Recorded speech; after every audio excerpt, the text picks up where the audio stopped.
Hello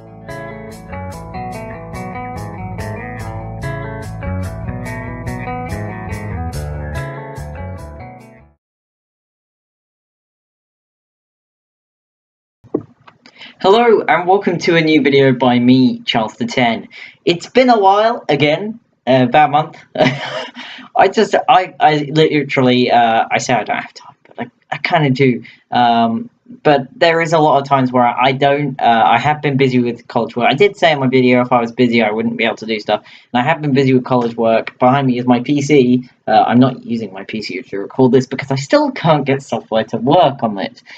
So I'm still using my laptop, but it's behind me, and I should really close that window because I've got a Modern Warfare Remastered stream going on that I wanted to watch.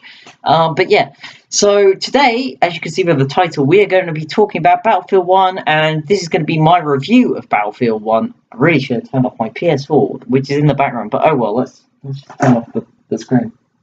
There we go, fixed. Right, so yeah, we're going to be talking about Battlefield 1. It came out about a week or two ago. I actually can't remember, but I've got it. Let me just grab it. I've got it. I got it for the PS4. It's here. Whoa, Battlefield 1. It's a very, very good game. Let's just put it there. That's the start. You know, quote me. Very, very good game. Probably one of the best games I have played this year. Besides Uncharted 4, this is probably my game of the year for multiplayer. It was originally Overwatch, but if I could... Oh, my hair's messing up. If I could vote for this year's game of the year, which you can't because it's too late now, I would have voted for that. It's so much fun, but we'll get into that later. So I'm going to be talking about the single player, the war stories, and the multiplayer, and what's good about both. So let's start off with the single player, the war stories. So they take place over 5 different sort of mini stories that you play, which take place in different parts of the world, which then set up the different multiplayer maps and operations that you do in the multiplayer. So they're kind of like sort of decorated tutorials, really. They are very, very, very simple, but they are quite fun, and they really did nail the voice acting and writing. It is very good. It probably is the best Battlefield campaign that I've ever played. I know people say Bad Company 2 is really good. I've only played Battlefield 3 and 4, and the campaigns in those are, they're alright. Better than some Call of Duty. Let's not go into that. But it's good. So you start off, there's one with a tank, which you play as a British, what was he? He was sort of a chauffeur for cars, and he's now driving this tank. He's called Edwards, and you're in this tank with a Scottish person. There's you, the British guy, and there's also an Irishman. There's also another guy, but he dies very quickly. Spoiler alert, he dies right at the beginning. But yeah, so you're driving this tank. You can also get out and shoot, but you're also shooting as one of the other guys when you're in the tank. But that story takes about an hour, I'd say. The gameplay is quite fun. The game, especially that mission, is gorgeous. It's going to sound weird, but the mud effects, just like in Uncharted 4, the mud effects are some of the best, like, graphically, like, textures I've seen in a game. They just look so amazing. The whole game looks amazing. I'm surprised it manages to get that 60 frames per second mark. It's just really well optimized, and they've done it again with their Frostbite engine, really. So yeah, so that's the first sort of a mission, which I thought was one of the weaker ones.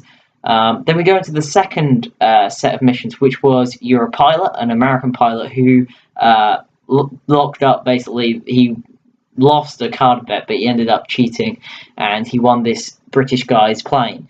And so you play as this American guy, and they all think he's this guy that is amazing at flying or whatever, and it turns out this guy's actually better than you players. And you're a pilot, and you take down airships and things. That's probably one of my favourite. I've really enjoyed that one. The flying was great. Though the problem I had with it is I didn't feel that did a good job of showing me how planes work in the multiplayer, because planes work completely differently to how they do in that war story. They fly completely different, and it's really weird because I like flying planes, but the multiplayer, it's awkward. Whereas the single player, it's more arcadey, sort of like Battlefront's flying, just very simplistic. Yeah, it's exactly like Battlefield's flying, because you use the left trigger just to move throttle, and the right trigger just to move left, right, up and down. Whereas in the multiplayer, if you go left or right, you actually tilt your plane, which is annoying because then you have to do all weird maneuvers. But yeah, so I actually thought that was one of the best story parts. Then you've got the third one, which is in Italy, and you play. It sort of shows you one of the special outfits you can wear, like sort of the special soldiers in it, and he's got the suit of armor. I thought this one was quite good. It was extremely short. That one only took me about half an hour. So in total, from what I played of those ones, that's probably about 2.5 hours. It may have taken a bit longer. I played the game on hard straight away to get those trophies, get all that. I'm close to getting the platinum trophy, actually, because it's quite an easy one. I think Battlefield 4 was an easy one as well, but and so that one's okay. But like I said, that one's in You're the Minigun Guy, and that's quite fun. I'm going to try and get through this quickly because I don't want this review to be too long. The fourth one, you're an Australian guy. I can't remember where you are. You're not in Australia, I don't think. I'm dumb. I don't know the locations of World War One. I'm not a massive war thing. So, but yeah, that one's really fun, and that's sort of you're infiltrating the castle stuff, which is some of the best maps in the multiplayer, in my opinion. I love the castle ones where you can climb up the walls and stuff. That's really cool. But they could have had some cool stuff where you actually put up ladders and stuff, but I don't know if they actually did that in World War One. But that would have been cool.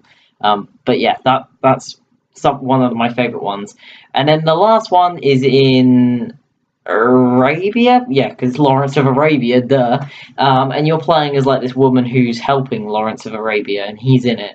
And that shows you one of the main behemoths, the train that goes through that multiplayer map that you saw in the beta.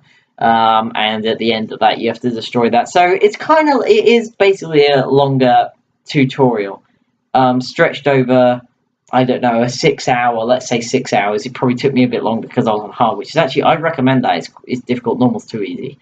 And yeah, I really enjoyed that single player. I'd say it's a good single player. It's solid. It's really well done. And I wasn't expecting anything of it, because they hadn't shown much, so I just presumed, it's not going to be good, but it really is. Gameplay-wise, I'd rate the single player. I'd say a 10 out of 10 for that one, because I'd say it's a lot stronger gameplay-wise than the multiplayer, just because it's a lot easier to fly stuff and control stuff, but I'll get into that in a bit. And then I'd say story-wise, I'd say an 8. It's definitely better than average, but it's not the best story you're ever going to see because it does feel like you're playing a tutorial, but it is interesting and you get attracted to the characters. I really enjoyed it. So I'd give that an 8. And graphically, in both sides, multiplayer and single player, I'd give it a 9. It's amazing. There are some problems with the graphics, but yeah. So let's go into the multiplayer now. So with the multiplayer, I'm now level 14. I'd like to say 15. I think I'm actually level 15 now. I think I just hit level 15. I've got class rank 1 with every single class except support. I'm literally so close to getting support class rank 1. And then that'll be that trophy, and then I'll have to get it to class rank 2. And I've played on every single map in the game, played every single mode. So yeah, so Conquest, same as usual. You're going from point to point, controlling everything. Very, very simple. Obviously the same as it usually is. Team Deathmatch, I don't really like. You don't get much XP from it. The maps I feel are too big, and it's not. I don't think I'm not saying it's bad. I'm just saying I don't think Battlefield is suited for Team Deathmatch. War Pigeons feels kind of tacked on. It's basically capture the flag. You go pick up the pigeon, and then you have to take it back to your base. It's basically capture the flag. And then you've also got a Rush, which is obviously already in the game as well, which I actually quite liked on some of the maps. I think it's Empire's Edge, where you've got the castle on the edge. That's really good for Rush. I really enjoyed Rush on that map. That was one of the first maps I played it on. And then you've got the brand new mode called Operations, which I love. It's a really great addition. It's got the best parts of Conquest, and it's got the best parts of Rush. I'd say it's sort of Rush. If I'm going to say something, it is like the mode they added into Star Wars Battlefront for Force Awakens. I can't remember what it's called, but you've got each section that you capture points for. and once you've got 2, then you have to wait for artillery, and then you go to the next. In fact, it's actually the exact same in that gameplay aspect as that Battlefront mode. That's probably where they got it from. And you capture, like, say, 2 points, and then you've got a team trying to stop you from taking those. And once you've taken them, you've got that sector, and you move on to the next until you run out of lives, and then you have until your team has run out of lives. I think it's like 160, and then you have 3 whole team lives. So once you've done that, you can try again and then try again. But you've got to use all 3 of those to get through 2 maps, and it takes, I'd say, about an hour to complete. I think one of the matches I did went on for about an hour and a half. I was there for a long time, because it is a long mode. You need to have enough time for it. There's been a couple of occasions where I've been halfway through and I've had to go somewhere, and it's been annoying, because I wanted to finish it. But with all modes in Battlefield, it saves your data as you're playing. So if you get to, like, say, you unlock a new weapon and then you quit, you're going to still have that weapon. You're going to still have that XP you've earned so far. So in that case, it's really good like that. You don't have to worry. Overall, it's cool because it's kind of got story. It's historical. I don't know how accurate it is. As I said, I don't know much about World War One, but as far as I know, they're based on real battles and things. It's really fun. I've only played 2 or 3 of them. I've won the first one. I really enjoy the first one where it's British against the Germans, just because I like playing as British British soldiers. It's just more fun. There are a few problems with the multiplayer. One of them is you can tell they've cut out content for this premium pass, which I hate. I absolutely hate it. They did it with Total War Warhammer as an example. You could easily tell they cut out factions from it, and that's what they've done with this. They've cut out entire armies. You can't play as the French, which are actually quite vital, as far as I know, to World War One's story. Historical sort of viewpoint, and the French actually took quite a big part in it. But you have the Americans in there who didn't join in World War One until the very, very end, the last year or so. But they're in the game, but the French aren't, and I feel like they've done that because people would say, "Oh, they've just got Americans because they want those in the DLC or whatever." So they put French in the DLC instead. I feel anyway.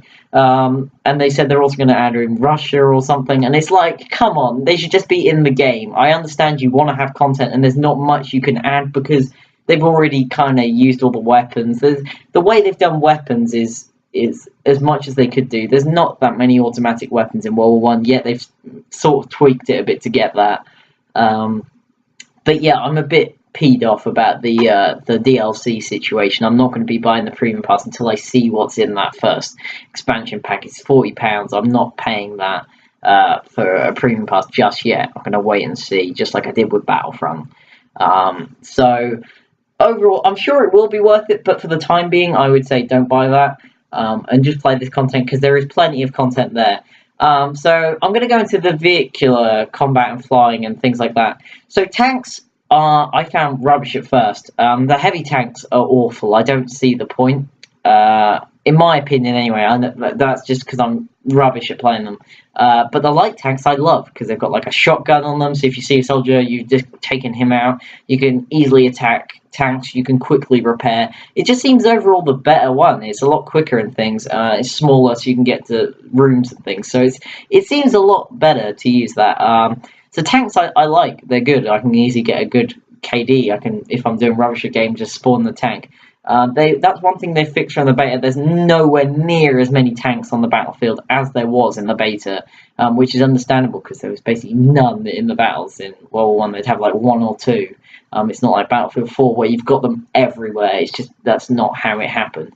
So it's good they've changed that. There are still a couple of maps. The one in Italy, the big one in Italy, I don't like. Purely because it's just so open. I get so annoyed because there's just tanks everywhere and they can just spot you anyway. It's really frustrating, that map. I really don't like that for tanks.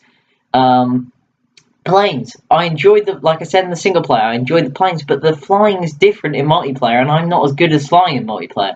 And I don't know if that's because people would get annoyed that it's too arcadey like it is in Battlefront, or what, but I would prefer arcade because it's a lot easier to play. But I'm not a Battlefield veteran, so I would not know that.